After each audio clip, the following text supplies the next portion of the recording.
사랑하는 형제자매 여러분, 오늘은 창조시기 네 번째 주일입니다. 그리스도인 가족은 누구나 우리 공동의 지배인 지구를 보호하기 위한 기도와 행동을 전 세계적으로 기념하기 위해 서로 연합해야 합니다. 이 절기는 우리가 하나님을 창조주로서 찬양하고 창조된 모든 피조 세계를 또한 사랑하고 돌보도록 우리를 협력자로 부르시는 창조주 하나님 아버지의 거룩한 부르심에 화답하는 행위입니다. 우리 가양교회와 모든 성도들은 우리가 창조세계의 일부이며 우리의 안녕이 곧 지구의 안녕임을 깨닫고 우리 공동의 집과 이를 공유하는 모든 존재를 보호할 이 기회를 감사하며 기뻐합니다. 우리는 이번 창조 시즌에 창조세계와 더불어 희망과 행동으로 함께 기도하며 함께 기념하고 함께 지지하고 기대하며 예배의 자리로 나아갑시다. 권능과 위대하심으로 태초에 하늘과 땅과 온 우주 만물을 말씀으로 창조하신 하나님께서 지금 우리를 부르셨습니다. 기후 위기에 직면한 지금 기후 정의와 생태 정의의 사도로 부르시고 모든 만물을 은혜로 맞아주시며 지으신 모든 피조물에게 긍휼을 베푸시는 주님 앞에 이제 우리의 마음과 뜻을 다하여 영과 진리로 주님을 찬양하며 예배합시다. 아멘. 사도신경으로 우리의 신앙을 고백합시다. 나는 전능하신 아버지 하나님, 천지의 창조주를 믿습니다. 나는 그의 유일하신 아들, 우리 주 예수 그리스도를 믿습니다.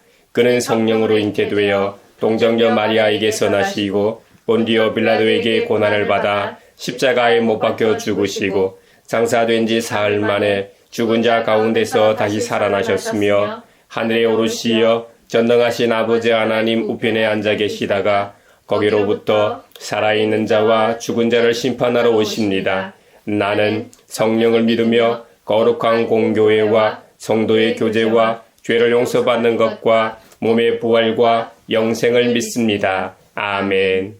이 천지가 마음을 들어 복 주시는 주여와 전능 성부 성자 성령 찬송하고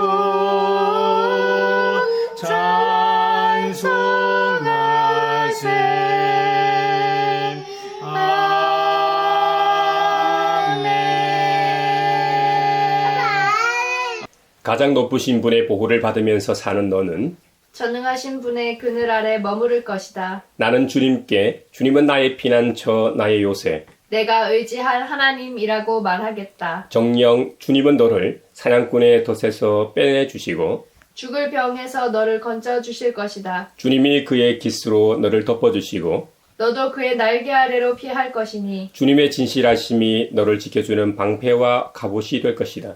그러므로 너는 밤에 찾아드는 공포를 두려워하지 않고 낮에 드는 화살을 무서워하지 않을 것이다. 흑암을 틈타서 퍼지는 연병과 백주에 덮치는 재앙도 두려워하지 말아라. 하나님께서 말씀하신다. 그가 나를 간절히 사랑하니 내가 그를 건져주겠다. 그가 나의 이름을 알고 있으니 내가 그를 높여주겠다. 그가 나를 부를 때에 내가 응답하고 그가 고난을 받을 때에 내가 그와 함께 있겠다. 내가 그를 건져주고 그를 영화롭게 하겠다. 내가 그를 만족할 만큼 오래 살도록 하고 내 구원을 그에게 보여주겠다. 아멘. 하늘과 바다의 왕 죄와 어둠에 빠져 주를 찾는 백성들 구하시네. 밤의 별 만드신 주 어둠 몰아내니 누가 주의 밝은 빛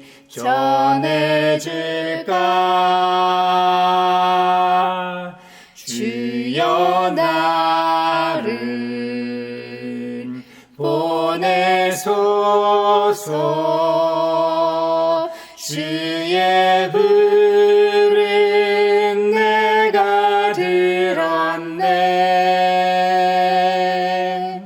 주여 나를 이끌소서.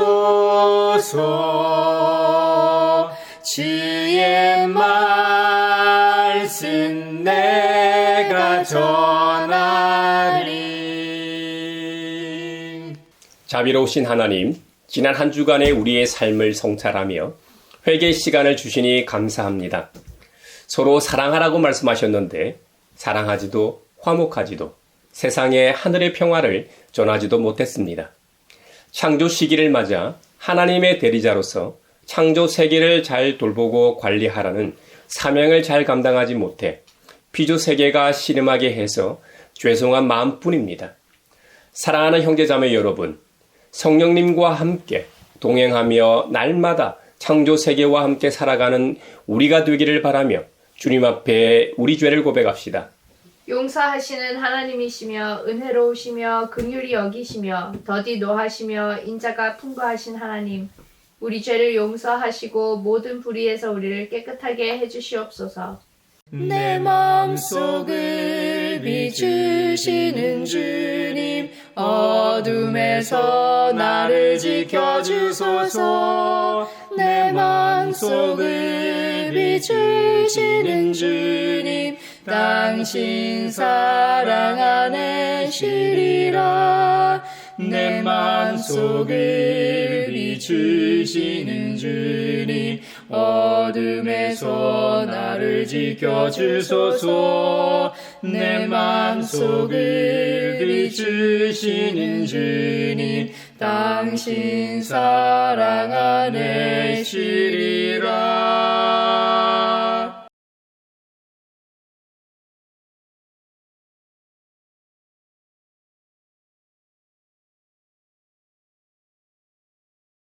주님의 말씀이 여기 있습니다. 우리 중 누가 정죄의 자리에 설 수 있습니까? 오직 우리를 위해 죽으시고 다시 살아나신 그리스도 우리 주님뿐이십니다. 그 주님께서 나도 너를 정죄하지 아니하노니 가서 다시는 죄를 범하지 말라고 말씀하셨습니다. 그 주님께서 우리의 죄를 용서하셨음을 주님의 이름으로 선언합니다. 아멘. 내게 오세요, 내게 오세요. 나는 좋은 메시아 중에 작은 겨자씨 쑥쑥 자라고 아주 커져서 새와 사람들 함께 하지요. 오늘 우리에게 주신 첫 번째 말씀은 예레미야 32장 6절에서 15절입니다. 하나님의 말씀을 경청하십시오. 주님께서 나에게 말씀하셨다. 너의 숙부 살룸의 아들 하나멜이 너에게 와서 아나돗에 있는 그의 밭을 너더러 사라고 하면서 그 밭을 유산으로 살 우선권이 너에게 있기 때문에 네가 그것을 사야 한다고 말할 것이다. 과연 주님의 말씀대로 숙부의 아들 하나멜이 근위대 뜰 안으로 나를 찾아와서 내게 부탁하였다. 베냐민 지방의 아나돗에 있는 그의 밭을 나더러 사라고 하였다. 그 밭을 소유할 권리도 나에게 있고 그 밭을 유산으로 사들일 권리도 나에게 있으니 그 밭을 사서 내 밭으로 삼으라고 하였다. 그때 나는 이것이 바로 주님의 명령임을 깨달았다. 나는 숙부의 아들 하나멜에게서 아나돗에 있는 그 밭을 사고 그 값으로 그에게 은 17세겔을 달아주었다. 그때 나는 매매 계약서에 서명을 하고 그것을 봉인하고 증인들을 세우고 은을 저울에 달아주었다. 그리고 나는 법과 규례에 따라서 봉인된 매매 계약서를 봉인되지 않은 계약서와 함께 받았다. 그리고 나는 숙부의 아들 하나멜과 그 매매 계약서에 서명한 증인들과 근위대 뜰 안에 앉아있던 모든 유다 사람이 보는 앞에서 그 매매 계약서를 마세야의 손자이며 네리야의 아들인 바룩에게 넘겨주고 또한 그들이 모두 보는 앞에서 바룩에게 부탁하였다. 나 만군의 주 이스라엘의 하나님이 말한다. 이 증서들 곧 봉인된 매매 계약서와 봉인되지 않은 계약서를 받아서 옹기 그릇에 담아 여러 날 동안 보관하여라. 참으로 나 만군의 주 이스라엘의 하나님이 말한다. 사람들이 이 나라에서 다시 집과 밭과 포도원을 살 것이다. 성령이여 우리 성경 읽을 때 그 속에서 빛을 보게 하소서. 오늘 우리에게 주신 두 번째 말씀은 디모데전서 6장 17절에서 19절입니다. 하나님의 말씀을 경청하십시오. 그대는 이 세상의 부자들에게 명령하여 교만해지지도 말고 덧없는 재물에 소망을 두지도 말고 오직 우리에게 모든 것을 풍성히 주셔서 즐기게 하시는 하나님께 소망을 두라고 하십시오. 또 선을 행하고 좋은 일을 많이 하고 아낌없이 베풀고 즐겨 나누어 주라고 하십시오. 그렇게 하여 앞날을 위하여 든든한 기초를 스스로 쌓아서 참된 생명을 얻으라고 하십시오. 성령이여 우리 성경 읽을 때 그 속에서 빛을 보게 하소서. 오늘 우리에게 주시는 복음의 말씀은 누가복음 16장 19절로 31절입니다. 주님의 말씀을 경청하십시오. 어떤 부자가 있었는데 그는 자색 옷과 고운 베옷을 입고 날마다 즐겁고 호화롭게 살았다. 그런데 그 집 대문 앞에는 나사로라 하는 거지 하나가 헌데투성이 몸으로 누워서 그 부자의 상에서 떨어지는 부스러기로 배를 채우려고 하였다. 개들까지도 와서 그의 헌데를 핥았다. 그러다가 그 거지는 죽어서 천사들에게 이끌려가서 아브라함의 품에 안기었고 그 부자도 죽어서 묻히었다. 부자가 지옥에서 고통을 당하다가 눈을 들어서 보니 멀리 아브라함이 보이고 그의 품에 나사로가 있었다. 그래서 그가 소리를 질러 말하기를 아브라함 조상님, 나를 불쌍히 여겨주십시오. 나사로를 보내서 그 손가락 끝에 물을 찍어서 내 혀를 시원하게 하도록 하여 주십시오. 나는 이 불 속에서 몹시 고통을 당하고 있습니다 하였다. 그러나 아브라함이 말하였다. 얘야, 되돌아보아라. 네가 살아있을 동안에 너는 온갖 호사를 다 누렸지만 나사로는 온갖 괴로움을 다 겪었다. 그래서 그는 지금 여기서 위로를 받고 너는 고통을 받는다.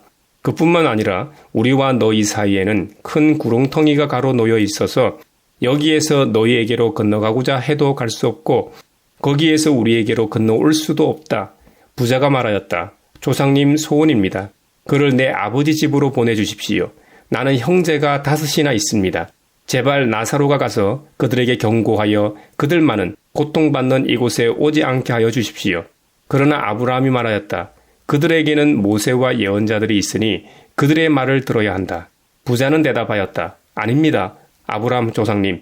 죽은 사람들 가운데서 누가 살아나서 그들에게로 가야만 그들이 회개할 것입니다. 아브라함이 그에게 대답하였다. 그들이 모세와 예언자들의 말을 듣지 않는다면 죽은 사람들 가운데서 누가 살아난다고 해도 그들은 믿지 않을 것이다. 이것은 주님의 말씀입니다. 하나님 감사합니다. 성령이여 우리 성경 읽을 때 그 속에서 빛을 보게 하소서. 사회를 위하여 기도합니다. 지난 금요일 밤 국가정보자원관리센터에 화재가 발생해 정보 시스템이 곳곳에 총체적으로 마비되었습니다. 리튬 배터리 고열로 발생한 화재에 모든 시스템 전원을 끌 수밖에 없어서 복구시키는 동안 문서관리, 발급, 결제 시스템들이 다 먹통이라 피해가 큽니다. 일단 데이터가 광주센터에 백업은 되어 있어 다행이지만 정보 시스템이 모두 한 센터에서만 가동되다 보니 작은 사고도 재난급 피해를 줍니다. 나라와 국민의 모든 정보가 허술하게 관리되지 않고 어떤 사고나 공격에도 튼튼할 수 있도록 정보 시스템을 확실히 개선하게 하소서. 성령의 은사를 나에게 채우사 정결한 마음 가지고 나 행케 하소서. 교회를 위해 기도합니다. 지난 주간 예장 통합을 비롯하여 주요 교단의 정기총회가 있었습니다. 본 교단의 경우 재판국 재판의 책임성, 공정성, 투명성을 위해 재판국 국장, 서기, 주심 이름을 기록하여 책임 있는 재판국 운영을 위한 헌법 개정안이 모두 가결되었습니다. 여성 총대 1명 이상을 포함한다는 개정안이 상정되었지만 2표 차이로 부결되었습니다. 아직도 남성 중심의 사고가 자리하고 있어 아쉬운 결과입니다. 교회 절반의 구성원인 여성을 대표하는 총대가 1명이 아니라 더 많아져서 모두의 의견이 반영되는 총회가 되게 하소서. 성령의 은사를 나에게 채우사 정결한 마음 가지고 나 행케 하소서. 세계를 위하여 기도합니다. 지난 유엔 총회에 국가 정상들이 모였습니다. 유럽의 주요 나라들이 팔레스타인을 정식 국가로 인정하였고 미국의 트럼프는 유엔의 다자주의 체제를 비난했습니다. 대한민국은 다시 한번 국제협력과 평화와 민주주의의 가치를 호소했습니다. 전쟁과 AI의 발전과 기후위기 앞에 인류의 협력이 시급합니다. 초강대국 미국이 비협조적이지만 나머지 세계는 이에 굴하지 않고 현재와 미래 세계를 위해 협력하게 하소서. 성령의 은사를 나에게 채우사 정결한 마음 가지고 나 행케 하소서. 구약 39권의 책 중 총 52장으로 구성되어 있는 예레미야 예언서는 BC 586년 거룩한 성 예루살렘 함락을 정점으로 하는 남유다 멸망 전후에 선포된 유다와 주변 열방에 대한 심판과 회복의 예언들이 수록되어 있습니다. 거기에는 책명에도 잘 나타나 있지만 예루살렘 함락 전후에 예레미야 선지자 개인을 둘러싸고 발생한 급박한 이 사건들과 관련 예언들도 기록되어 있죠. 그래서 예레미야 1장에는 예레미야 선지자의 소명에 관한 이야기가 이렇게 실려 있고 그 이야기로 시작됩니다.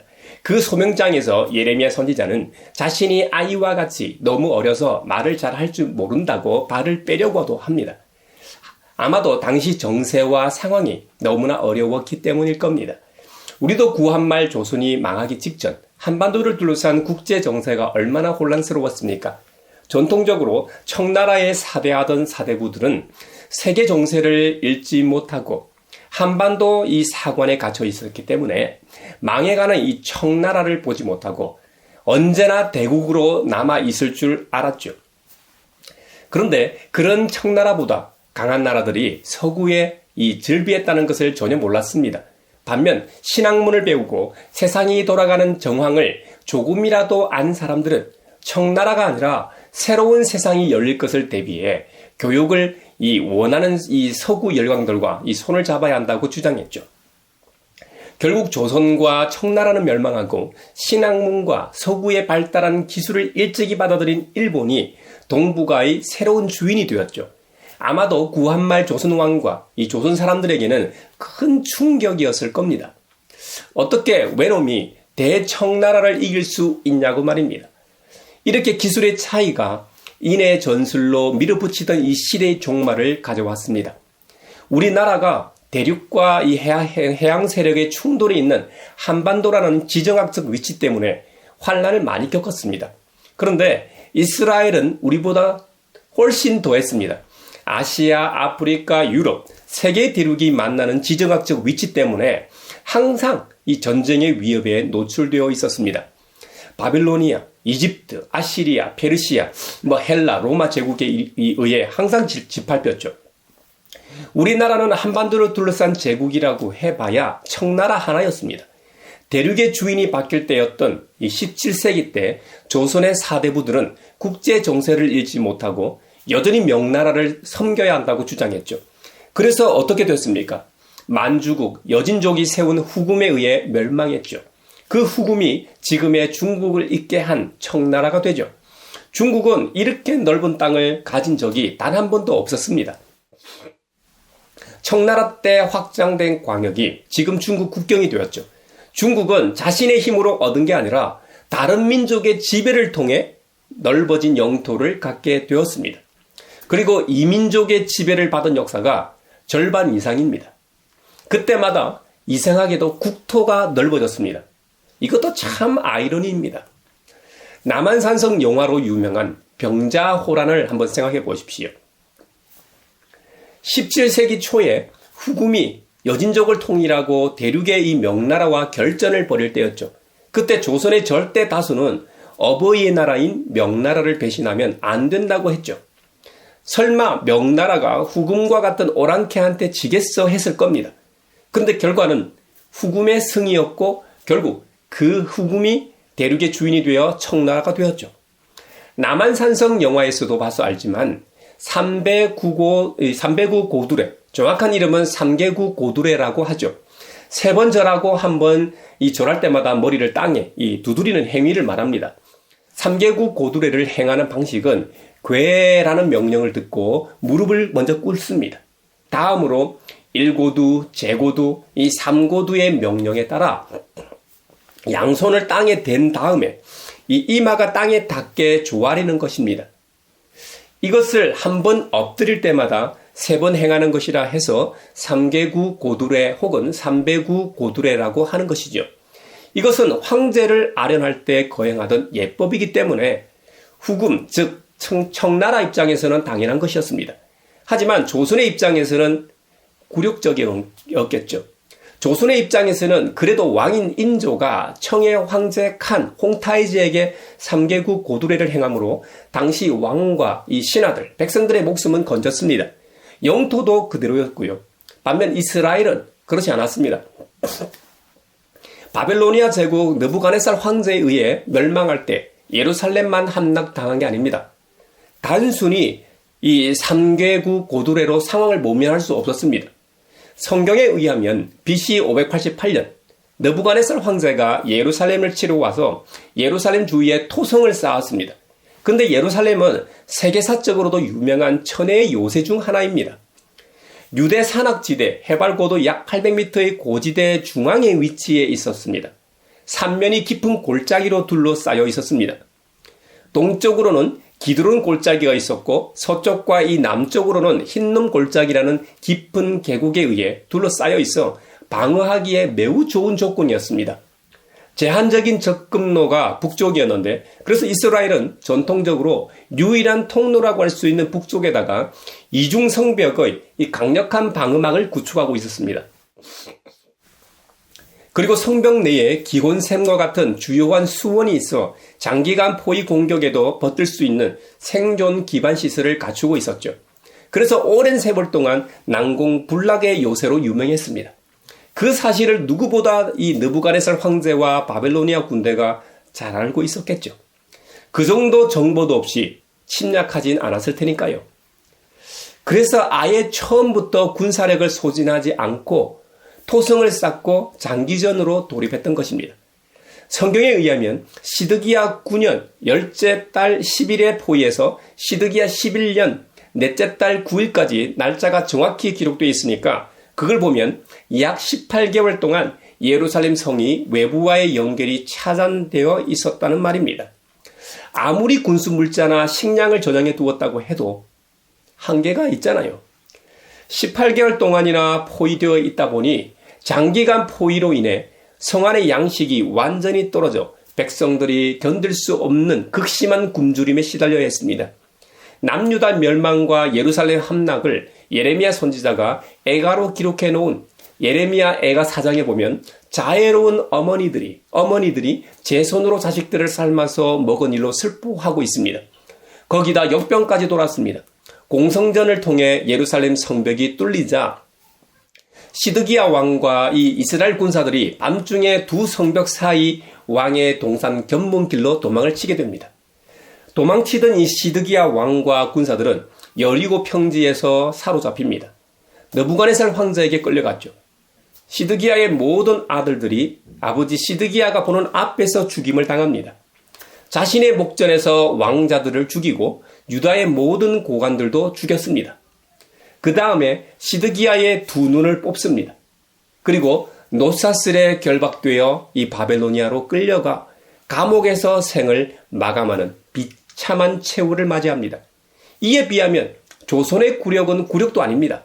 예루살렘 성이 함락되고 한 달 뒤 솔로몬이 건축한 예루살렘 성전과 왕궁 그리고 한 나라의 주요 건축물은 불타고 성벽 자체를 아예 헐어버렸습니다.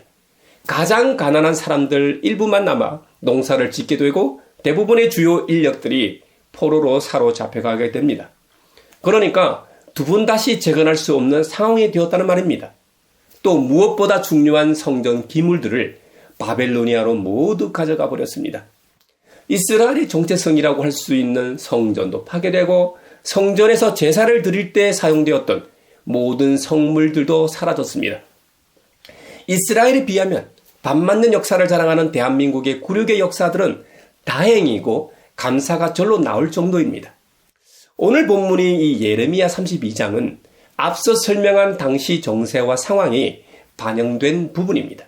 남유다 멸망이 있기 이전인 BC 588년에 장차 일어날 사건을 보도하거나 분석하는 특징이 있습니다. 바벨로니아의 70년 포로기 이후의 회복을 계시하는 내용이 기록되어 있습니다. 이사야에서 말라기까지 구약 예언서 17권의 가장 기본적인 모티브라고 할까요? 기본 핵심 주제는 예루살렘 함락을 정점으로 하는 유다의 멸망과 바빌로니아 70년 포로 귀환을 통한 선민 역사의 회복입니다. 회복. 예루살렘 함락으로 인한 이스라엘의 완전한 멸망은 선민의 정체성의 기반이 되는 여호와 하나님 신앙을 보여줍니다. 야훼 하나님에 대한 신앙을 헌신짝처럼 내팽개치고 심지어 우상 숭배하는 모습까지 노출됩니다. 주님께 배역하면서 타락과 범죄를 거듭하는 선민을 향하여 참으로 오래 참으십니다. 여러 선지자들을 보내시어 오히려 간곡히 부탁하는 하나님으로 등장하기까지 하십니다. 하지만 끝내 돌이키지 않는 주님의 백성을 부득이하게 심판하십니다. 심판하시기는 하지만 결코 영원히 벌하지 않으시고 징계를 통하여 다시 회복하십니다. 한번 택하신 주님의 백성을 포기하지 않으시고 구속사를 이어가신 하나님 아버지의 크신 사랑과 무조건적인 은혜에 의한 구원을 보여줍니다. 불순종과 죄악된 길에도 불구하고 용서하시고 끝까지 회복하시는 하나님의 사랑을 볼 수 있다고 한다면 다른 한편으로는 집요하고 악착 같을 정도로 끈질긴 인간의 불성실과 타락, 죄악된 속성 또한 낱낱이 드러납니다. 흥미롭게도 이러한 구조 속에서 오늘 예레미야 본문에서는 예레미야 선지자가 조카인 하나멜의 기업인 아나돗에 있는 밭을 대신 사는 상징적 행위를 통해 계시하십니다. 예레미야의 조카 하나멜은 아마 경제적 어려움 때문에 아나돗에 있는 밭을 남에게 넘기려 한 처지였나 봅니다. 레위기 25장에 의하면 기업을 물을 고난 있는 예레미야에게 반복해서 기업을 물을 것을 요구합니다. 성경에 보면 조카 하나멜이 예레미야를 찾아와 기업을 물을 것을 요구하기 전에 이미 하나님께서 이 사실을 예레미야에게 알려주셨다는 사실입니다. 그러나 당시 상황은 어땠습니까? 예레미야는 바벨로니아의 침략으로 멸망을 눈앞에 둔 상황이었습니다. 예레미야는 하나님의 예언으로 말미암아 예루살렘과 이스라엘이 완전히 멸망할 것을 그 누구보다도 잘 알았습니다. 이거 완전히 망한 계약 아닙니까? 이런 상황에서 예레미야가 조카의 땅을 사는 행위가 강력한 메시지가 되었습니다. 예레미야는 증서를 써서 임봉하고 증인을 세우고 은을 지불하고 이 값을 지불하고 법과 규례대로 매매 절차를 밟았습니다. 그리고 그 매매 계약서를 바루게 보내어 오랜 기간 보존토록 했습니다.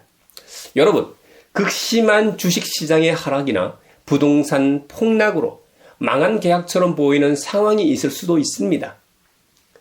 AI 시대의 직업 상실 위협도 있을 수 있고요. 아니면 가족 해체 위기에 직면해 있을 수도 있습니다. 이러한 상황에서 그리스도인은 예루살렘 백성처럼 가망이 없다고 느끼기 쉽습니다. 나라가 망해가는데 돈을 주고 땅을 사라고 하십니다. 예레미야는 조카 하나멜의 아나돗에 있는 밭을 돈을 주고 샀습니다. 이런 예레미야의 행위를 하나님의 약속을 믿고 지금 당장 손해처럼 보여도 장기적인 가치에 투자하는 행위로 치환해야 합니다. 당장의 수익보다 공동체와 이웃을 위한 사역에 내 재정을 드리는 일도 장래에 대한 영적 투자입니다. 세상의 속도를 따르지 않고 자녀에게 신앙을 전수하는 일 또한 매우 중요합니다. 자녀야말로 장래에 대한 확실한 투자입니다. 이것보다 소중하고 급박한 일도 아마 없을 겁니다. 또 직장에서 정직함을 지키는 일 같은 것도 회복을 기대하며 심는 믿음의 씨앗이라고 할 수 있을 겁니다. 저와 여러분 모두가 우리의 일상에서 이런 믿음의 씨앗을 뿌릴 수 있기를 바랍니다. 여러분, 예레미야가 땅을 구매한 행위가 갖는 의미는 무엇일까요? 하나님은 예레미야 32장 15절에 그 이유를 설명하십니다. 참으로 나 만군의 주 이스라엘의 하나님이 말한다. 사람들이 이 나라에서 다시 집과 밭과 포도원을 살 것이다. 아멘. 예레미야가 조카에게 구매한 땅은 아무 쓸모없는 매매 계약서가 되고 맙니다. 왜요? 이스라엘이라는 나라가 곧 망하기 때문입니다. 그러면 종이 쪼가리에 지나지 않습니다. 그 땅을 정복한 바벨로니아 제국의 영토가 되잖아요. 느부갓네살 황제의 소유가 됩니다. 그러니 예레미야는 돈만 날리게 되는 것이죠. 하지만 하나님이 누구십니까? 어떤 분이십니까? 창조주이십니다. 이 세상의 진짜 원주인이십니다. 인간들의 생각에는 가망 없는 그 땅을 다시 사용할 수 있는 땅이 되게 하십니다. 하나님은 바로 그것을 선민 이스라엘 백성들에게 계시하고자 예레미야에게 사촌 하나멜의 땅을 사는 상징적 행위를 하게 하셨던 겁니다. 원어상 집과 밭과 포도원이 다 복수형으로 되어 있습니다. 장차 활발한 거래가 있을 것임을 암시하죠. 다시라는 말은 회복을 의미합니다. 70년 포로기가 끝나고 장래에 주어질 하나님의 회복을 기다리며 지금의 환란을 이겨내라는 의미이기도 합니다. 사랑하는 여러분, 디모데전서 6장에 보면 또 이런 말씀이 있습니다. 그대는 이 세상의 부자들에게 명령하여 교만해지지도 말고 덧없는 재물에 소망을 두지도 말고 오직 우리에게 모든 것을 풍성히 주셔서 즐기게 하시는 하나님께 소망을 두라고 하십니다. 우리가 세상을 살아가면서 물질이 반드시 필요하지요. 하지만 그 물질이 전부가 아님을 기억하라는 겁니다. 우리가 이렇게 먹고 사는 것은 우리의 노력과 수고이기도 하지만 근원적으로 하나님께서 창조 섭리와 자연의 질서를 통해 우리가 살아가도록 하신다는 겁니다. 여러분, 우주의 나이를 한번 생각해 보십시오. 138억 년. 이건 상상할 수 없는 시간입니다. 숫자적으로는 우리가 말할 수 있지만 기록물이 있는 인간의 역사를 한번 보십시오. 몇천 년 안 됐습니다. 그런데 우주의 나이가 138억 년이고 은하수, 우리 은하계의 나이가 136억 년입니다. 그리고 태양의 나이가 46억 년이고 지구의 나이가 45억 4천만 년입니다. 이런 시간은 우리 인간들의 시간이 아닙니다. 이 모든 것을 창조하신 분이 바로 우리 여호와 하나님이십니다. 그러므로 우리가 누구에게 소망을 두어야 하겠습니까? 당장 눈앞에 보이는 돈이나 물질의 소망을 둬야 하겠습니까? 우리는 오직 하나님께만 소망을 두어야 한다는 겁니다. 온 우주를 창조하신 광대하신 하나님이 나의 작은 일상에 무슨 관계가 있을까요? 하나님께 소망을 둔다는 것은 구체적으로 무슨 의미일까요? 통장의 잔고가 줄어들 때 어떻습니까? 지금도 재정적으로는 여유 있게 살진 않지만 다만 저 역시 이 통장의 잔고가 줄어들 때 불안감이 찾아옵니다. 덧없는 재물에 소망을 두지 않으려고 하지만 눈에 보이는 것은 통장의 잔고가 줄어들고 있다는 현실입니다. 그런데 그때마다 하나님의 공급하심을 믿고 의지할 때마다 희한하게 도움의 손길을 통해 공급해 주시더라고요. 여러분들도 가만히 앉아서 하나님께 기도만 하고 그 기도의 응답대로 하나님께서 까마귀를 통해 공급해 주시기만을 기다리라는 말이 아닙니다. 중요한 것은 우리의 믿음입니다. 하나님을 향한 우리의 신앙, 그 신뢰가 중요하다는 말씀입니다. 오늘도 창조 섭리와 자연 질서를 통해 살아가도록 하시는 하나님의 공급하심을 믿자는 말입니다. 한 영혼을 돌보고 돕는 것에 집중하는 것이 창조주 하나님께 소망을 두는 삶의 방식입니다. 이스라엘은 하나님으로부터 직접 선택을 받은 선민의 표상이 되었습니다. 그럼에도 불구하고 하나님을 믿고 의지하지 않았습니다. 사람이 만든 신상을 마치 완전하신 하나님이라고 믿고 우상 숭배를 했습니다. 하나님의 말씀을 불순종한 결과죠. 그래서 이스라엘이 멸망하게 된 것입니다. 그럼에도 불구하고 자비로우신 하나님께서는 다시 회복하겠다고 계시하십니다. 할렐루야. 누가복음 16장에는 예수님께서 들려주신 부자와 거지 나사로에 대한 이야기가 나옵니다. 아주 유명한 이야기이죠.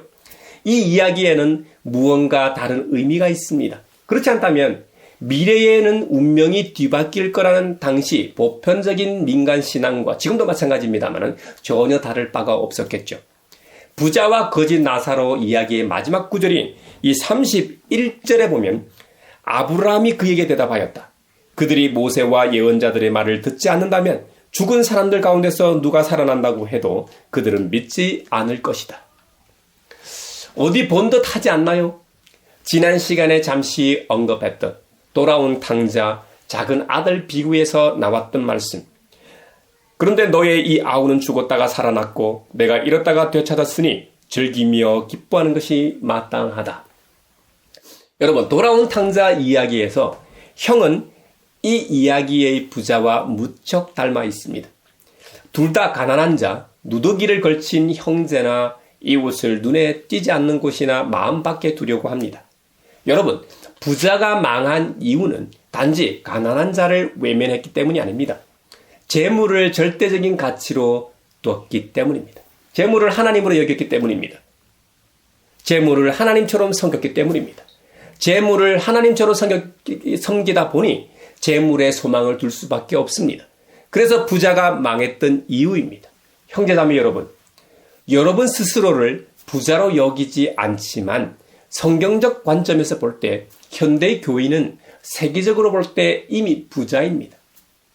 나는 과연 내 눈앞에 있는 누더기를 걸친 형제 자매나 이웃을 마치 부자가 나사로를 대하듯이 눈에 띄지 않는 곳이나 마음밖에 두려워하지 않습니까? 물질에 대한 태도가 고 하나님께 소망을 두는지 여부를 결정합니다. 하나님께서 소외된 자와 죄인을 예수님께서 말이죠. 환대한다는 이유로 비난받으셨다는 사실을 우리는 기억해야 합니다.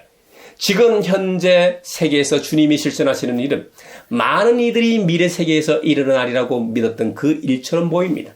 이것이 바로 하늘에서와 같이 땅에서도 이루어지는 것입니다. 돈을 사랑했던 바리새인들은 예수님이 환영하는 사람들을 부자가 나사로를 대했듯이 대하고 있었습니다. 청지기가 청지기 자리에서 쫓겨나야 했지만 아슬아슬하게 총체적인 파국을 막는 행동을 취함으로 칭찬을 들었습니다. 그것처럼 바리새인들 그리고 비슷한 입장을 취하라는 유혹 앞에 서 있는 사람은 누구나 아직 시간이 있습니다. 시간이 있을 때 지금 삶의 방식을 바꾸어야 합니다. 예수님이 그들에게 요청하는 것은 사실 모세와 예언자들이 말한 대로 실천하는 것이 전부입니다. 율법과 예언을 이해하는 사람은 누구나 예수님이 자기들을 완성하고 이끌고 계시다는 사실을 깨닫습니다. 만약 그렇지 않다면 죽은 사람이 돌아온다고 해도 그들은 정신을 차리지 않을 것이 분명합니다. 이 비유의 마지막 문장은 회복과 갱신을 바라는 이스라엘의 온전한 소망을 언급합니다. 또 탕자 이야기에서처럼 예수님이 가난하고 소외된 이들을 맞아주신다고 말합니다. 그리고 그 시대부터 오늘에 이르기까지 바로 성경을 읽는 독자들에게 예수님의 모습을 인상적으로 전합니다. 저와 여러분도 알다시피 예수님이 친히 다시 나타나셔서 모든 오류를 바로잡아 주실 겁니다. 하나님 나라의 새 시대가 가는 이 시대로 가는 문을 활짝 여실 겁니다. 율법과 예언이 전부 새롭게 실현되는 그날이 머지않아 올 것입니다. 사랑하는 형제자매 여러분, 이번 한 주간도 물질을 의지하지 말고 눈에 보이는 것을 의지하지 말고 살아계신 하나님을 의지하시기 바랍니다. 그 주님께서 여러분과 함께 하시리라 믿습니다.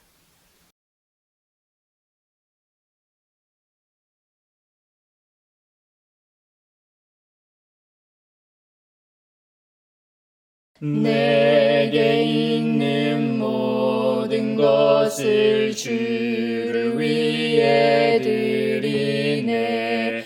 주의 성령 충만하게 내게 내려주소서. 주께 드리네.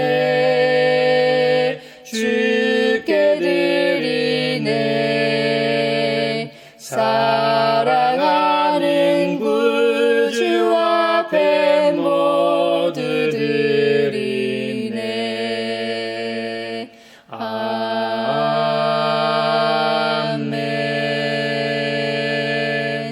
여기에 모인 우리는 우리의 믿음의 역사와 사랑의 수고와 우리 구주 예수 그리스도에 대한 소망의 인내를 여기 봉헌에 담아 올려드립니다. 주님께서 말씀하신 대로 인색함, 의로나 억지로 하지 않고 물질의 주인이 누구인지, 물질을 어떻게 사용해야 하는지 깨닫고 살게 하심에 감사하여 각각 그 마음에 정한 대로 즐거운 마음으로 바치오니 향기로운 예물이 되게 하소서. 은혜의 주님, 우리의 정성을 어여삐 여기시어 주님께서 베푸신 은혜에 비하면 보잘 것 없지만 말씀하신 대로 미리 구별하여 드리오니 기쁘게 받으시옵소서.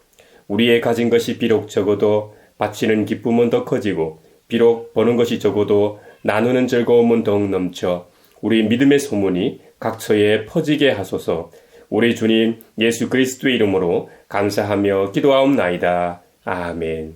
구원자 주 예수 하나님의 아들 귀하신 어린 양 메시아 거룩하신 하나님. 오 하나님 감사해. 독생자 주시고 또 성령님 보내사 주의 일을 이루시네. 서로 평화 인사를 나누겠습니다. 주님의 평화를 빕니다. 주님의 평화를 빈다 얘들아. 주님의 평화가 여러분과 함께 하시기를 바랍니다. 이제 축도하겠습니다. 우리를 하나님 나라의 백성으로 부르신 하나님께서 여러분에게 복의 복을 내려주셔서 언제 어디서나 여러분을 지키시기를 원하며 주님께서 그분의 인자한 얼굴을 여러분과 여러분의 자녀와 그 가정에 비추사 필요에 따라 물질과 건강과 은혜 베푸시기를 원하며 주님의 몸된 하나의 거룩하고 보편적인 사도적인 모든 교회와 함께 하시길 원하며 지금 이 시간에도 하나님 나라와 예수 그리스도 복음 전파를 위해 애쓰며 수고하고 있는 모든 선교사들과 함께 하시길 원하며 오늘 말씀처럼 물질의 소망을 두지 않고 살아계신 하나님께 소망을 두고 세상으로 나아가는 사람들 위에 평강 주시기를 성부와 성자와 성령의 이름으로 축원하옵나이다. 아멘.